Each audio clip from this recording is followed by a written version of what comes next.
Forsaken is an old Roblox-themed one versus all PvP game centered around Roblox myths and icons throughout its history. Forsaken was released on Christmas Day of 2024 by the group Soul Driven Love, a group of developers you may recognize from other games. This video will cover the summary of the game and my takes on it.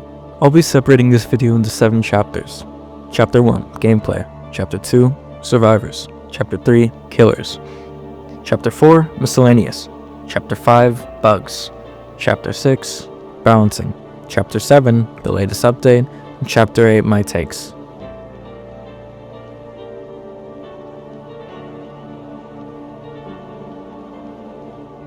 At the start of the game, a short cutscene is played, revealing the killer to the players. Survivors spawn on the opposite side of the killer. The round is time-based, starting at 4 minutes regardless of the player count. The killer's objective is to kill all the survivors, each kill granting an additional 30 seconds to the round time.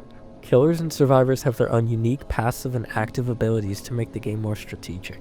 Around one of the 4 maps, there are 5 free. Each survivor has active and passive abilities unique to their kit. There are 3 types of survivors: Survivalist, Sentinels, and Supports. Survivalist kits are centered around helping themselves live longer and allow more opportunities to escape. Support characters specialize in helping their team as well as themselves. Noob is a survivalist and the starting character in Forsaken. He has 100 health and 3 abilities based on the edible items in the Roblox catalog. He has a Bloxy Cola ability, a Ghost Burger ability, and a Slate Skin Potion ability. His Bloxy Cola ability has 2 uses throughout the round. The colas are simply worse versions of the ones you can find around the map. His Ghost Burger makes him undetectable and invisible for a short time. His final ability, and in my opinion the worst one, is the Slate Skin Potion. The Slate Skin Potion gives Noob 80 temporary health but applies slowness 2 while it's active. As a whole, I'm not a huge fan of playing Noob. All of his abilities take time to use, so using it mid-chase is just not an option. The Ghost Burger just feels like such a waste of an ability slot because it's so situational.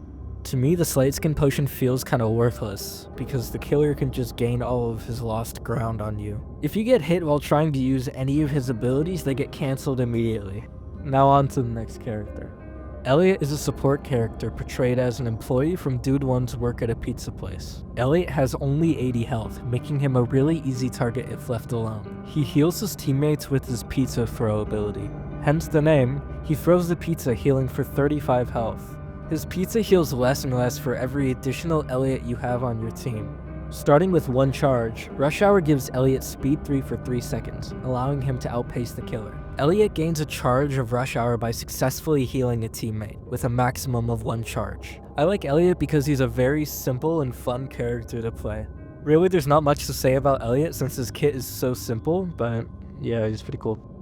Builderman is another support character in Forsaken. He can build a turret as well as a heal station. The sentry has a small attack radius around it, applying slowness 2 and dealing 1 damage when the killer is shot inside of its radius. His turret has 30 health, allowing the killer to destroy it. Builderman's healing turret heals survivors for 1 health per second while they're in its radius. He takes 3 seconds to build one of his sentries. A loud audio cue is played, and Builderman is unable to do anything during the construction of his turret. Getting hit during the construction process destroys the turret. My only complaint about Builderman's kit is that it encourages sitting in the corner all game. If you've been on Roblox long enough, you should recognize the survivor by his unique look and his well-known name. Shidaletsky is one of the 3 Sentinels in Forsaken. He has a sword swing ability and a chicken leg ability. Shidaletsky's sword swing ability comes straight from his famous game Sword Fight on the Heights 4. Obviously it's a Roblox gear and didn't actually come from Sword Fight on the Heights, but that's why Shidaletsky has a sword. His sword swing stuns the killer for 4 seconds and has a 40-second cooldown. Shidaletsky stops to eat a chicken leg, restoring 15 health upon consumption and 25 health over the span of 5 seconds. If Shidaletsky takes damage during his healing period, the effect is cancelled. Regardless, he still gets 15 health. I play Shidaletsky the most, and I think he's way too overpowered in this state of the game. That's about all I have to say about Shidaletsky. He's still pretty fun to play though. Guest 1337 is the second Sentinel in Forsaken based on the hit movie The Last Guest by Oblivious HD. It's on YouTube with about 87 million views at the time of recording, but it's also on Amazon Prime. Guest has a charge ability, a block ability, and a punch ability. Guest charges forward, knocking back the killer and disabling them from attacking for another second. This ability is really good for intercepting chases. If Guess goes too far without hitting anything or hitting a wall, he's granted slowness too. His block ability and his punch ability go hand in hand. Guess holds up his arms to his face. If he successfully blocks an attack, he's granted a punch charge and speed 1 for 3 seconds. After a short wind-up, Guess lunges forward and punches the killer and stuns him. Using a punch in rapid succession after blocking allows you to parry. A punch following a parry has a much shorter wind-up time and stuns for a lot longer. Guess is easily one of my favorite characters in Forsaken. Oh, I also forgot to mention that he has 115 health. Chance is a portrayed limited trader with the flintlock. At the start of the round, Chance starts with a random 65 to 120 health. Chance's ability kit revolves around his ability, Chance's Favor. Chance's Favor flips a coin, rolling a 50-50 chance. A successful coin flip from Chance's Favor grants a universal ability charge. On failing the coin flip, he's applied a stack of weakness for 15 seconds. Each additional failed coin flip adds to the weakness charge. The charge of weakness carries over the duration, even if ran out. Chance's one-shot ability pulls out a flintlock and attempts to shoot the killer. With one coin flip charge, Chance has a 50% chance of firing and stunning the killer. Chance also has a 25% chance to either not fire at all or backfire on him, dealing 40 damage and disabling his flintlock. With each additional charge up to 3 total charges, he has a better chance of shooting with a lower chance of misfiring. Chance's second ability, Reroll, rerolls his health, either lowering it or raising it. For every charge this ability has, the intensity of the effects increase. This means you lose or gain 3% more health per charge. Chance's final ability is a hat tip, requiring 3 charges to use. Upon usage, Chance fixes his fedora, resetting the weakness charge and somehow fixing his flintlock. Chance is a really fun character to play in my opinion. He takes a little bit of time to get used to, but once you do get used to him, he's really effective. 007 and 7 is a survivalist part of the infamous Team Cool Kid hacker group from the mid-2010s of Roblox. He has 1 passive ability and 3 active abilities. His first ability, Clone, spawns a clone and makes 007 invisible. Spawning a clone will also give 007 slowness and undetectable. After 2 seconds of the clone spawning, if 007 touches this clone, it will die and give 007 weakness 2 for 4 seconds. His second ability, Cool GUI, is a reference to the Cool GUI exploit script commonly used in natural disaster survival. His second ability, Inject, has 3 AI options for the clone. Aimless Wandering. The clone wanders aimlessly and runs into walls. Pathfinding, easily the most believable. It pathfinds and acts like a real survivor. For his final option, the clone just follows your mouse cursor. 007's final ability is Cool GUI. 007 stays still for 6 seconds and teleports to the furthest survivor spawn from him. Though I haven't played 007 much, he seems like a really fun survivor to play. 2-Time is the final survivor in Forsaken. He is one of the 2 survivors that aren't a direct reference to something. He's the simplest character in Forsaken, having 1 passive ability. He gets a second life, but he starts at 80 health. On his second life, he gets a speed boost and his max health is set to 40. If 2-Time is the last survivor standing on his first life, he heals 50 max health and his max health is set to 110. To me, 2-Time is really boring, but really annoying to play against as the killer. Next, I'll be going over the 4 killers in Forsaken.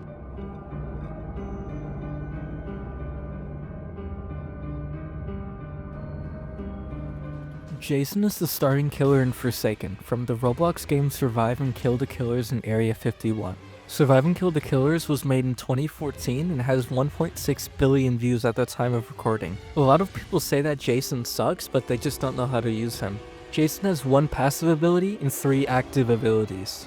His passive ability is just a smaller fear radius. His main attack does 20 damage plus bleed. Behead makes Jason lunge forward with a wide slash. Upon hitting Behead, survivors are applied helpless for 15 seconds. Regardless if he misses or hits Behead, Jason is applied slowness for 2 seconds. Gashing Wound. Jason slashes in front of him. If he hits a survivor, they are put into a multiple hit animation, dealing a total of 50 damage. Jason is immune to stuns for the entire duration of Gashing Wound and 1.5 seconds on top of it. Enraged makes Jason play a short animation and pings the location of the nearest survivor. Jason walks slightly below the survivor's run speed, but he can't sprint. Enraged also buffs Jason's next attack/ability. If he uses his main attack, Jason dashes forward, dealing 25 damage. His gashing wound does 70 damage rather than 50 while Enraged is active. I think Jason is very strong and underrated in this point of the game. His kit is very versatile and very useful. 1x1x1x1 is a killer based on the Roblox myth made by John Shidletsky. His passive ability inflicts glitched and poison from all of his attacks. For his main attack, 1x swings his Venom Shank or his Dark Heart, dealing 20 damage. For his first ability, Entanglement, 1x throws the swords in front of him. Upon hitting a survivor, it deals 10 damage, and several Windows XP style pop-ups are scattered around the player's screen. Movement is disabled for the survivor until they click all of the pop-ups. 1x rips out his eye, but somehow reveals all of the survivors. 1x gets blindness and speed 1 for 8 seconds. Rejuvenate the Rotten can only be used after killing a survivor. Rejuvenate the Rotten spawns a zombie on the dead body of a survivor. Zombies wander aimlessly until they get within 30 studs of a survivor. After within 30 studs of a survivor, zombies chase the survivor until out of 30 studs range. Escaping a zombie as a survivor is pretty difficult because they move slightly slower than your run speed. Zombies can also spot you through walls. Overall, I really hate playing against 1x. The minions are annoying when he does have them, but they're not that big of a deal.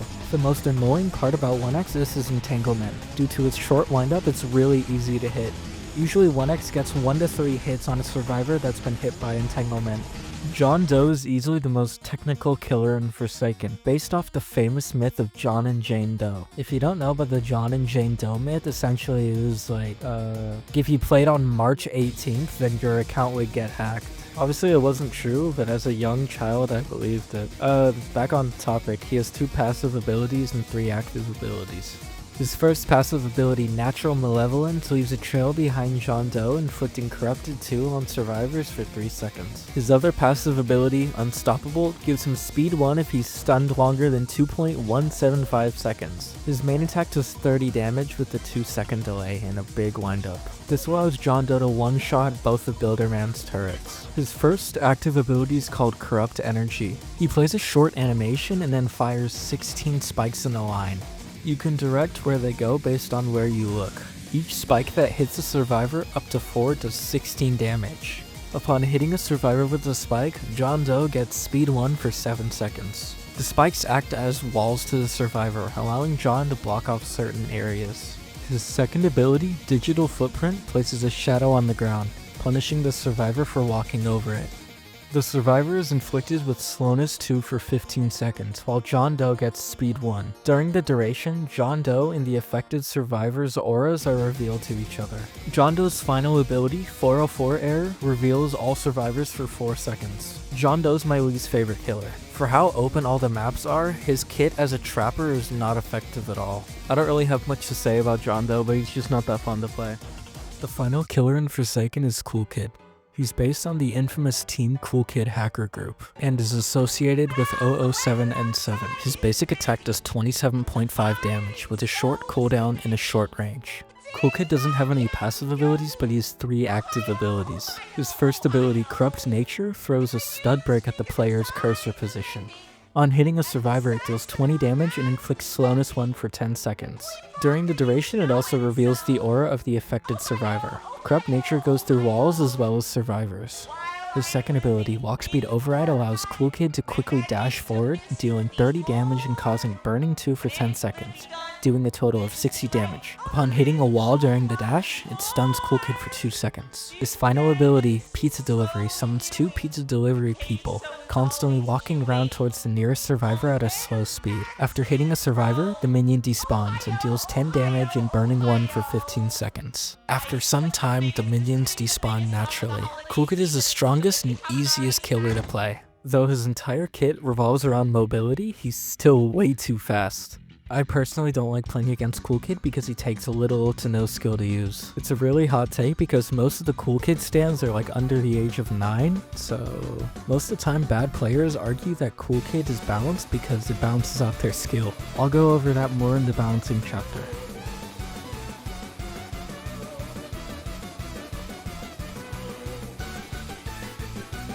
In this chapter, I'm going to talk about all the miscellaneous parts of Forsaken that don't deserve its own section.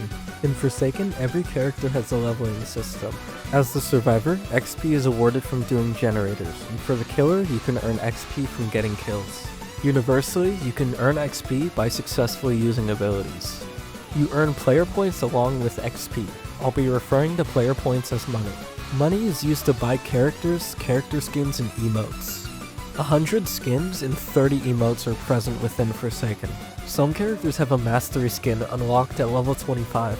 Mastery skins are upgraded at level 50, level 75, and level 100. Each upgrade either upgrades the model or gives the character special effects to their skin. Personally, I think mastery skins are a really good addition to the game, giving an incentive to keep playing one character. Despite being a Roblox game, Forsaken has a really good soundtrack made by talented artists. Every killer has a unique chase theme. Some skins replace the killer's chase theme entirely. All the background music you've been hearing in this video is from the Forsaken soundtrack. I definitely recommend listening to the soundtrack on your own.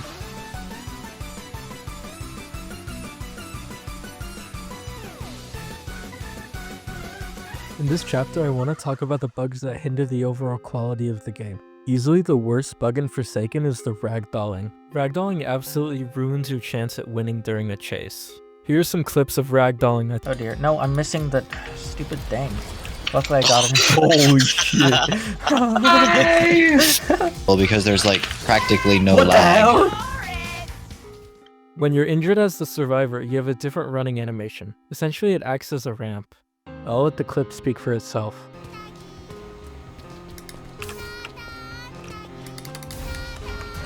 I don't have any other footage, but those are all the bugs that I've experienced in my game.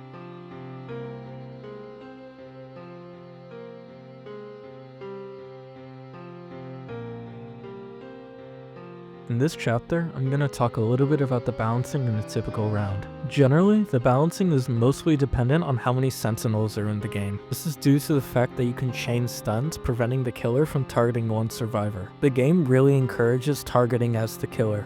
Chasing a survivor as the killer and actually getting the kill takes a long time. What really drags out the game is that you need 4 to 5 hits to kill one survivor, just for a measly 30 seconds. Meanwhile, the other survivors can just complete all the generators and reduce the clock. This easily counteracts all the time that you've gained from killing one survivor. In this next chapter, I'll talk about the latest update that changed some of the balancing flaws.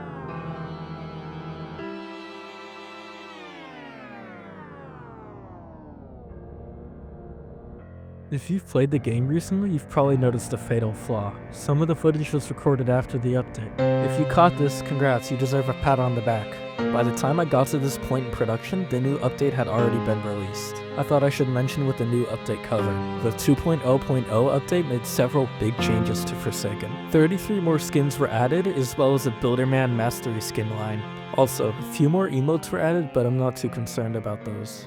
For gameplay changes, I won't be going over all of them, but I'll talk about the general changes to the game. Increase the stagger duration upon falling from heights for survivors. Killers no longer have stagger from falling. I think these are good changes because it really discourages height camping. Killers no longer lose stamina if they're further than 125 stuns from any survivor, instead of only being exclusive to the last survivor standing. Stun times are now reduced the more characters capable of doing so are alive. Prior to this change, killers were getting bullied by 8 Shidaleskis, as mentioned in the previous chapter. Made some changes to Horror Hotel's layout to be less one-sided. Other maps also got reworks. Most balancing changes were in killers and survivors' stats themselves, so I just didn't go over those because there were so many.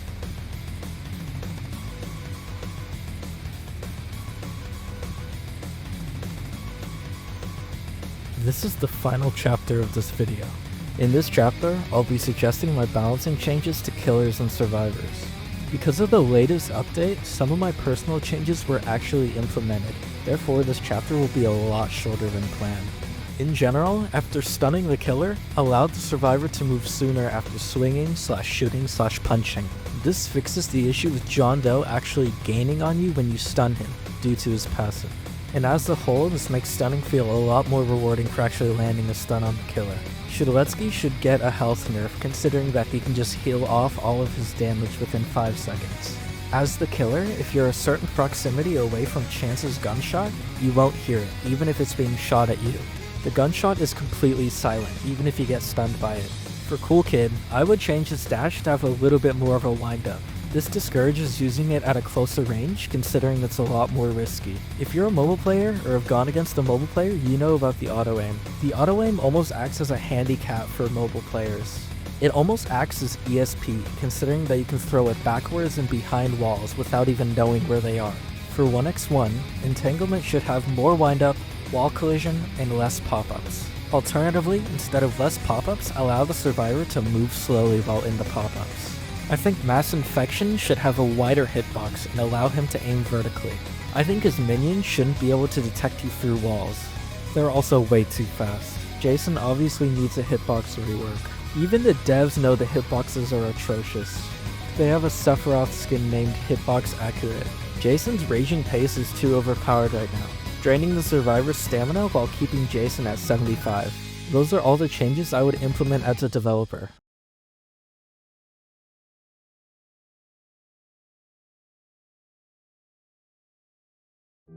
If you've made it this far into the video, I wanted to say thank you. This video is strictly a passion project for me, and I'm really happy I was able to finish it. If you enjoyed my video, please show your support by liking and subscribing. That'll show me that people enjoy my videos and give me more motivation to make more. Regardless, I plan to make a video on Dusakar, Nolly, and the other survivor, so make sure to look out for those. Once again, thank you so much for watching, and I'll see you in the near future.